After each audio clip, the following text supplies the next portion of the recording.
ፕሬዝዳንቱ ከወረዱ በኋላስ የትግራይ ጊዜያዊ አስተዳደር የሆኑት ጀነራል ታደሰ ወረደም መውረዳቸው አይቀሬ ሆኖ ወርደዋል። እሳቸውን ይተካሉ ተብለው በህወሓት የተመረጡ ዶክተር ደብረጽዮን ገብረ ሚካኤል ሞቅ ባይልም በጸጥታ ኃይል ተከበው ወደ ደጀን ቢሮ ገብተዋል። የወዲ ወረደ ወንበር ላይ ተቀምጠው እንደ አዲስ የመረጡትንና ወደ ስልጣን ሲመጡ ያጀባቸውን የካቢኔ አባላት ሰብስበው ታይተዋል። ሰላማዊ የስልጣን ሽግግር ባይደረግም የደጀን ቢሮ የመቆጣጠር እቅዱ ግን እውን ሆኗል። በዚህ መካከል ታዲያ ሁለት ወሳኝ ጉዳዮች አንድ ላይ ይነሳሉ።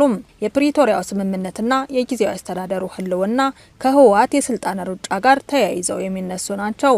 ምክንያቱ ደግሞ የስልጣን ሩጫው አንድም የፕሪቶሪያን ስምምነት ለማፍረስ ሁለትም ጊዜያዊ አስተዳደሩን ለማስወገድ እንደሆነም እየታመነበት የመጣ ጉዳይ ነው። ይህ ሁኔታ ሰላም ሊፈጠር ይችላል ወይስ ሌላ ቀውስ? ጥያቄው ሁለት ቢሆንም ቀውስ ይፈጥራል የሚለው ሳይታለም የተፈታ ጉዳይ ነው። ምክንያቱም ሂደቱ እየመገባቸው የመጡ ክስተቶች በቀጥታ እያመሩ ያሉት ወደ ግጭት ነው።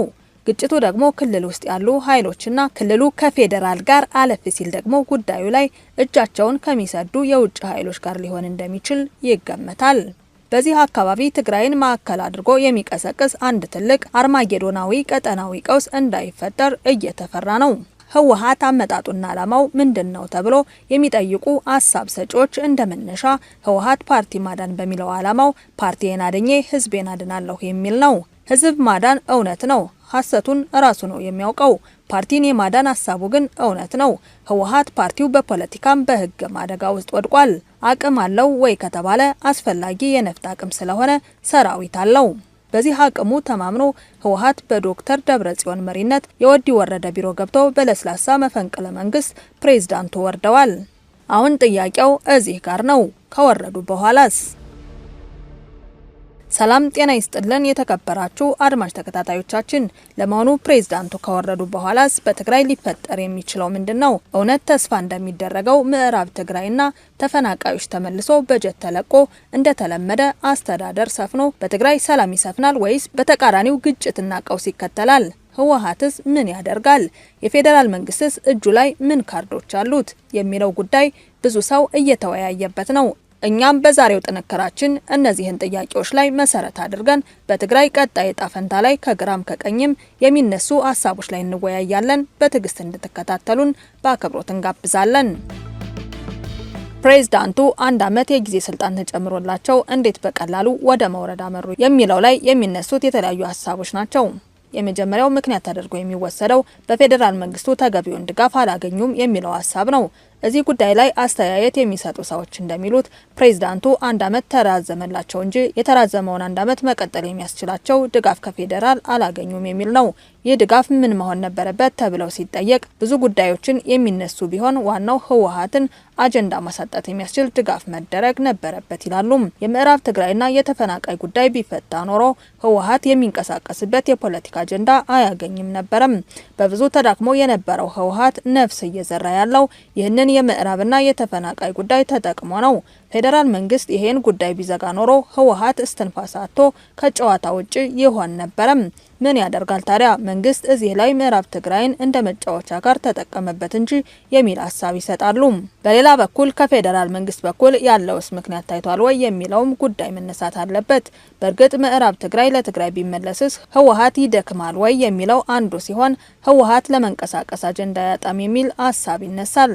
ፌዴራሉ እያለ ያለው ተፈናቃይ ይመለስ ብዬ አግተው የያዟቸው ራሳቸው ህወሓቶች አይደሉም ወይ? መጀመሪያ ህወሓት ራሱ አግቶ ነው መነገጃ ያደረጋቸው የሚል ሀሳብ በፌዴራል መንግስት በኩል በተደጋጋሚ ሲደመጥ የሚሰማ ነው።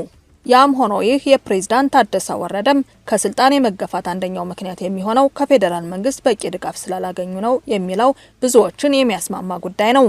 በአንጻሩ ፕሬዝዳንቱ የወረዱት ከፌዴራል ድጋፍ ይልቅ የህወሓቶች ከፍተኛ ጫና አላሰራ ብሏቸው ነው የሚለውም ሀሳብ ወሳኝ ነው። ህወሓቶቹ ትግራይ ላይ ከነሱ ውጪ በስልጣን ላይ ሌላ ማየት አይፈልጉም። ወዲ ወረደ ደግሞ ሌላ ናቸው። ምክንያቱም የህወሓት አባል አይደሉም ብቻ ሳይሆን የሹመታቸው መነሻ የሚያደርገው ከፌዴራል መንግስት በመሆኑም ለህወሓቶቹ እንደ ምሳሌ ነው የሚታዩት። ይህ አይነት መሪ በህወሓት ባህል ብዙም ተቀባይነት የለውም። ለዚህ ነው ህወሓቶቹ ራሳቸው ጠቁመዋቸው በመጨረሻም ከነሱ ፍላጎት ውጪ ሲንቀሳቀሱ የጫና ናዳ ወርደውባቸው እንዲወርዱ ያደረጓቸው። ፌዴራል አለመደገፉም ይሁን የህወሓት ጫና መኖሩ እንደተጠበቀ ሆኖ በተጨማሪ ለመውረዳቸው የራሳቸው ክፍተት አለበት የሚሉም አሉ። ምክንያቱም ህዝቡ እንዳይደግፋቸው አቋማቸው በግልጽ አይታወቅም። አንዴ እንደ ህወሓት፣ ሌላ ጊዜ ደግሞ ከፌዴራል መንግስት ጋር ይታያሉ። ይህ የተምታታ አካሄዳቸው ደግሞ ራሳቸውን ነው ጠልፎ የጣለው የሚሉም አሉ። በፌዴራል ለመደገፍም እምነት የተጣለባቸው ስላልሆኑ ፌዴራል መንግስት ብደግፋቸው ለህወሓት አሳልፈው ሊሰጡኝ ይችላሉ በሚል ግምት ነው ሙሉ ድጋፍ ያልሰጣቸው የሚል ሀሳብ ይነሳል። ስለዚህ ሰውየው አንድ ጊዜ እዚያ ሌላ ጊዜ እዚህ እየረገጡ በመጨረሻም አንዱም ላይ ሳይቆሙ ወረዱ ነው የሚሏቸው ተቺዎቻቸው። የሆነ ሆኖ አሁን ፕሬዝዳንቱ ወርደዋል። አሁን ጥያቄው ከዚያስ የሚለው ነው። ፕሬዝዳንቱ ከወረዱ በኋላ ብዙ ሰው እየጠበቀ ያለው ወደ ምዕራብ ጉዞ ሲሆን ይሄ የህወሓት ዓላማ ይሳካል ወይ የሚለው ወሳኝ ጥያቄ ነው የሚሆነው። የምዕራብ ዘመቻ በቀላሉ የሚሳካ አይመስልም። ይህ አካባቢ በስትራቴጂካዊ ጠቀሜታው የብዙ ወገኖችን ትኩረት እየሳበ ነው። በፌዴራል መንግስት በኩል እንደ ደረቅ ወደብ የሚታይና ወሳኝ የሆነ መውጫና መግቢያ በር ነው።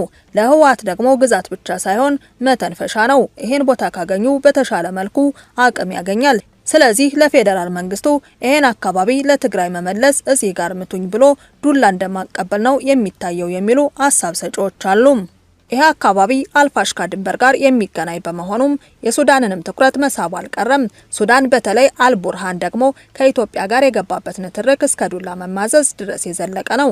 ስለዚህ ምዕራብ ትግራይን አይደለም ለህወሓት መስጠት፣ በህወሓት መንጠቅ ራሱ ለኢትዮጵያ መንግስት የስትራቴጂክ ውድቀትና የደህንነት ስጋት ስለሆነም ተሟምቶ ያስቀረዋል እንጂ መስጠት ብሎ ነገር አይታሰብም ብሎ የሚከራከሩ አልጠፉም። ሱዳን ብቻ ሳይሆን ኤርትራም እንዲሁ የስጋትም የደህንነትም አካባቢ አድርጋ የምታየው በመሆኑም እሷም የድርሻዋን ፍላጎት ማሳደሩ አይቀርም።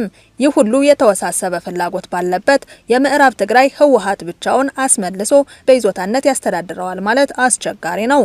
ሲጀመር የኢትዮጵያ መንግስት ከባህር በር ባልተናነሰ መልኩም መስዋዕትነት የሚከፍልበት አጀንዳው በመሆኑ ከጁ አፈትልኮ ህወሓት ውስጥ ይገባል ማለት ዘበት ነው። ከዚህ አልፎ ደግሞ አካባቢው ላይ የሚንቀሳቀሱ የታጠቁ ኃይሎች የመበራከታቸው ያህል ህወሓት ምዕራብ ትግራይ ወደ ትግራይ አስተዳደር መልሶ እንደ ቀድሞ ማስተዳደር የማይታሰብ ነገር ነው። ስለዚህ ፕሬዝዳንቱ ከወረዱ በኋላም የምዕራብ ትግራይ ጉዞ አልጋ ባልጋ ይሆናል ማለት የዋህነት ነው። ፕሬዝዳንቱ ከወረዱ በኋላም ፌዴራል ጣልቃ ይገባል ወይ የሚለው ሌላ ጥያቄ ነው። ከዚህም ከዛም በግጭት አጀንዳ ተወጥሮ ያለው የፌዴራል መንግስትስ ህወሓትን አደም ማስገዛት ይችላል ወይ የሚለው ነው ወሳኙ ጉዳይ። በዚህም ራሱ የሾማቸው ወዲ ወረደን ከስልጣን ለቀው በሂደት አካታች መንግስት ሊተካ ይችላል የሚል ተስፋ የሰነቀበት የጊዜያዊ አስተዳደሩ ሲፈርስ ዝም ብሎ ያያል ወይ የሚል ጥያቄ ይነሳል። በዚህ ውዥንብር መሃል ታዲያ የፕሪቶሪያ ስምምነት ተጥሷል ብሎ እንደተለመደው ወደ ህጋዊ እርምጃ ይገባል ወይስ ህወሓት ጋር ይደራደራል የሚለው መንታ መልስ ላይ መገኘታችን አስገራሚ ነው። ምክንያቱም የባህር በር አጀንዳን ሲያጦዘው የከረመው የፌዴራል መንግስቱ ህወሓትን ጠራርጎ መቀለን ረግጦ ነው ወደ ሻቢያ የሚዘምተው ሲባልለት የመክረሙን ያህል ከህወሓት ጋር ከተደራደረ አቅማቶ እንደተሸነፈ ነው የሚቆጠረው የሚሉ ሀሳብ ሰጪዎች ብዙ ናቸው። የትግራይ ጉዳይ አሁን ለፌዴራል መንግስት ያን ያህል አሳሳቢ አይደለም የሚሉ ወገኖች በበኩላቸው ፕሬዝዳንቱ ከወረዱ በኋላም ትግራይን ማን ቢመራት ግድ የለውም ይላሉ። ስለዚህ ለእርምጃ አይቸኩልም። ትግራይን በራሷ እንዳትዳከም ማድረግ እየተቻለ ይህም ውጤት እያየ ባለበት በአሁኑ ሰዓት ለምን ወደ ጦርነት ይገባል? ስለዚህ ራሷ ተዳክማ ስለምትጠብቀው ጊዜው ሲደርስ ወደ መቀለ ሰተት ብሎ ሊገባ ይችላል። እስከዚያው ግን ዝም ብሎ እያየ ይቆያል ባይ ናቸው። ይህም ቢሆን አሳማኝ አይመስልም። ከዚህ በተቃራኒ ደግሞ ትግራይን ለህወሓት አሳልፎ መተው ማለት ሻቢያና ግብጽን የመሳሰሉ የኢትዮጵያ ጠላቶች ኢትዮጵያ ፍንጫ ስር እንዲፈነጩ ማድረግ ነው የሚሉት ሌሎች ወገኖች በበኩላቸው ፌዴራል መንግስት በፍጥነት መቀለ ገብቶ ትግራይን ማስተዳደር ካልቻለም ለሀገሪቱ መፍረስ ለመንግስትም መውደቅ አደገኛ ነው የሚሆነው ብለው ያስባሉ። ስለዚህ ከዚህ አንጻር ፌዴራል መንግስት ዝም ብሎ አያይም፣ እርምጃ ሊወስድ ይችላል የሚሉት እነዚህ ሀሳብ ሰጪዎች ህወሓትን ከመቀለ ማስወገድ ከቻለም ትግራይ ሰላም ትሆናለች ይላሉ። ፌዴራል መንግስት ለትግራይ በጀትና ደሞዝ ለቆ ሰላም ካሰፈነም ህዝባዊ ተቀባይነት ሊያገኝ ይችላል። ስለዚህ ይህንን እድል ሊጠቀምበት ይችላል የሚሉ ሀሳብ ሰጪዎችም አሉ። በግራም በቀኝም ያሉ ሀሳብ ሰጪዎች ያጋሩን ነገር ቢኖር ፌዴራል መንግስትና ህወሓት የገቡበት መካረር ቦታ እያቀያየረ እንደሚቀጥል ነው። ከዚህ አንጻር ፕሬዝዳንቱ ከወረዱ በኋላም በትግራይ ምን አይነት የፖለቲካ ሁኔታ ይኖራል የሚለው ሁሉንም ወገኖች እያጓጓ የሚቀጥል ነው። ይህ የጀነራል ታደሰ ወረደ ተብሎ ፕሬዝዳንት ጽህፈት ቤቱ የፌስቡክ ገጽ የተሰራጨው መልእክት እንዲህ ይላል። ክልላችን ከቅርብ ጊዜ ወዲህ እያደገ የመጣው የተሳሳተ ስሌት የወለደው አደገኛ አካሄድ ብዙ ቀውስ እንደሚያስከትል በተከታታይ ሲገለጽ ቆይቷል። ከዛም ባለፈ ይህ የተሳሳተ አካሄድ በህዝባችን ላይ ሊያደርስ የሚችለውን ቀውስና አደጋ ግምት ውስጥ በማስገባት አደጋውን በልኩ ተረድቶ ምክክርና መግባባት እንዲደረግበት ተደጋጋሚ ጥሪ ቀርቧል። ሆኖም ተመርጫለሁ ብሎ በቅርቡ ያወጀው አካል ጥሪውን ችላ በማለት ሚያዝያ 30 2018 ዓ.ም በሰራዊት ጥብቅ ጥበቃ ተደርጎለት በትግራይ ጊዜያዊ አስተዳደር የካቢኔ መሰብሰቢያ አዳራሽ ውስጥ የካቢኔ ስብሰባ ጀምሬያለሁ ብሎ በምስል የተደገፈ መረጃ ይፋ አድርጓል። ይህ ድርጊት የቀጣዩ አደገኛ ምዕራፍ መጀመር ይፋ የሆነበት አጥፊ እንቅስቃሴ ስለሆነም ይህን ህገወጥ ተግባር ተከትሎም በህዝባችን ላይ ለሚደርስ ሁሉን አቀፍ ጥፋትና አደጋ ተጠያቂው ራሱ በጉልበት ያስተዳደሩን ስልጣን ለመያዝ እየሞከረ ያለው አካል መሆኑን ለመግለጽ እፈልጋለሁ ሲሉ በቤታቸው ቁጭ ብሎ ማስጠንቀቂያ ያዘለ መልእክት አስተላልፈዋል። ከዚህ መረዳት የሚቻለው ጀነራል ታደሰ ወረደም የትግራይ ሁኔታ ከአቅሜ በላይ ሆኗል ብዬ የፌዴራል መንግስትን ጣልቃ እንዲገባ ጥሪ አላቀርብም ቢሉም የህወሓት አደገኛ አካሄድን ለመግታት የፌዴራል መንግስት እንዲገባ ፍላጎት እንዳላቸው የሚያሳይ ነው እየተባለ ይገኛል። የሆነው ሆኖ አሁን ትግራይ ላይ ያለውን ፖለቲካ ቀውስ ገፈት ቀማሹ የትግራይ ህዝብ መሆኑ የሚያሳዝን ያደርገዋል። ይህ ላለፉት 6 ዓመታት ከጦርነትና ቀውስ ያልተላቀቀ ህዝብ አሁንም ደግሞ ወደ አውዳሚ ጦርነት መግባት እንደሌለበት ብዙ ሰው የሚስማማበት ጉዳይ ነው። በቀጣይ በሌላ ርዕሰ ጉዳይ እስከምንገናኝ ቸርን ሰንብት።